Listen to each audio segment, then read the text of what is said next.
Welcome to BayesianQuest.com. So this is the second post of the series, and this series is all about building a object detector, which is for our specific use case. It is a road pothole object detector.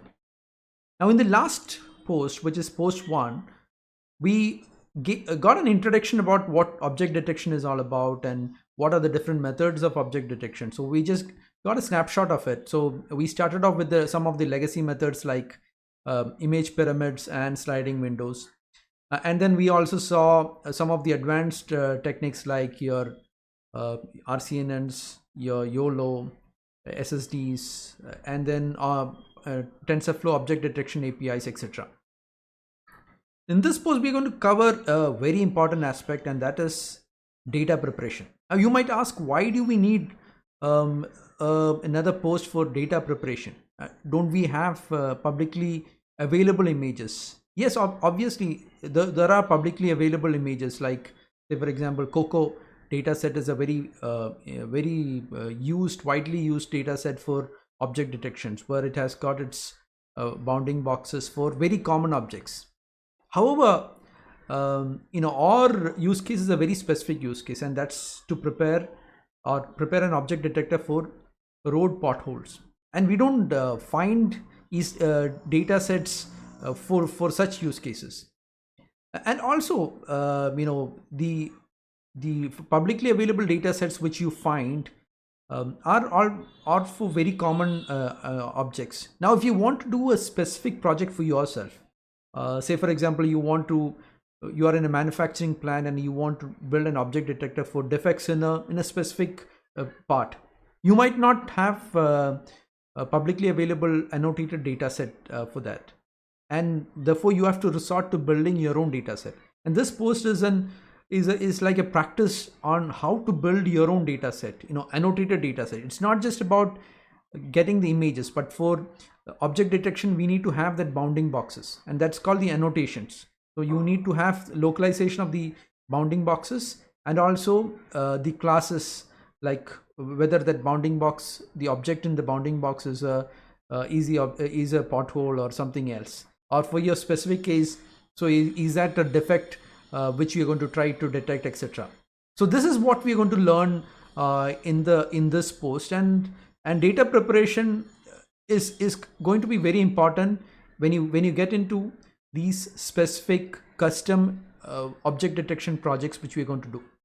And this is going to be a good practice for you to how to collect data, how to annotate data, and also how do you pre-process the annotated data so that it can be used for later on the networks which we are going to do, or the classifiers which we are going to build in the next series. And finally, we also are going to build the object detector for video analytics. So we need to build a classifier for this. So this particular post is very important, so that because it creates the data and the annotated data for all the next subsequent steps. So let's dive into this. Now we are going to create the annotated data using a software called labelImg. Now this is a very simple annotation tool, wherein you can just go and then draw the bounding boxes. Let's get into the specifics of that of the software right now. So for installing the application, you just need to do pip3 and labelImg. Okay, that's all what you need to do.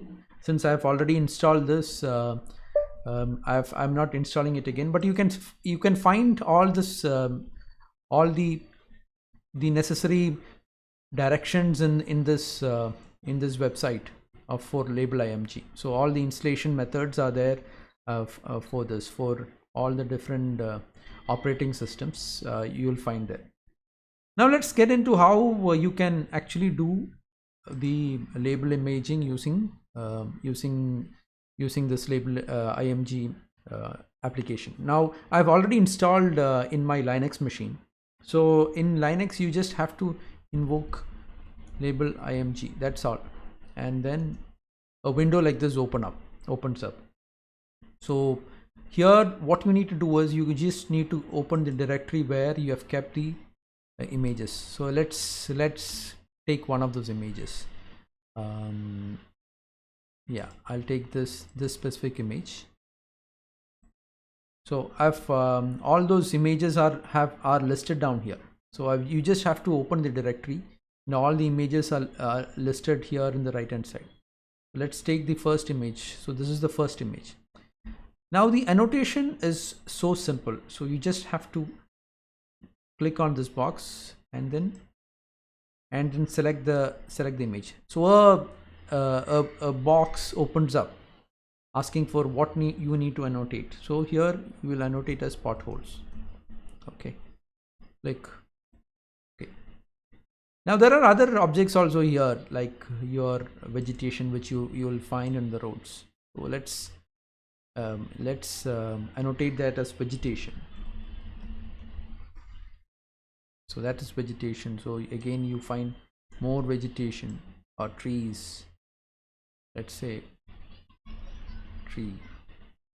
Okay, then you can, so this part is just a normal road, so let's annotate that also.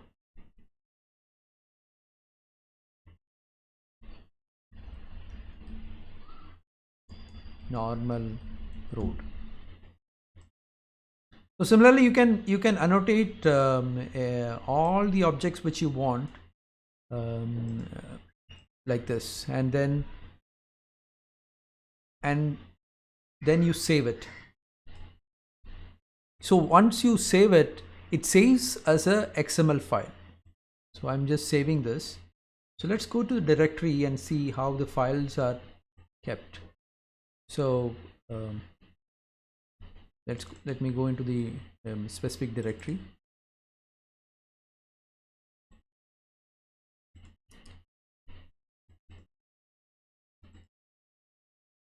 This is where the images are. So there is this image called images1.xml. So this is where the data which we have annotated are kept.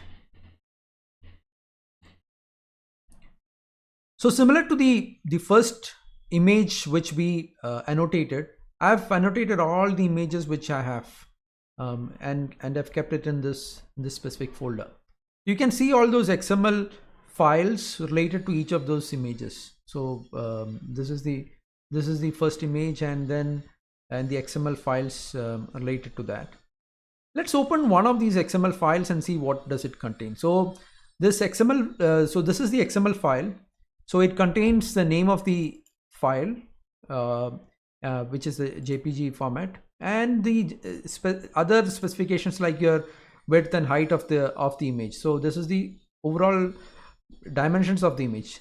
Next, it contains those objects which we have annotated. So the first object which you annotate is a pothole, and then this is the information which we really want. These are the bounding boxes. So you find the left corners, that is Xmin and Ymin. So this is the left corner of the image of the bounding boxes, and the bottom corner of the bounding boxes. So which is the X max and the Y max. So these are the information which we want. So similarly you will find for all those, so for all those all the classes which you have annotated. So this is on in a specific tag called the object. You will find what is the class name and the annotated coordinates of the class. So you'll find all these things. So next, what we need to do is we need to extract this information from the XML files and in a nice format which we can use for our subsequent processes, which is for our training purposes and your inference cycle. We need this information. So that's what we're going to do next. So we're going to pre-process each of these XML files and extract the information and save it into a CSV file. So that we'll do next.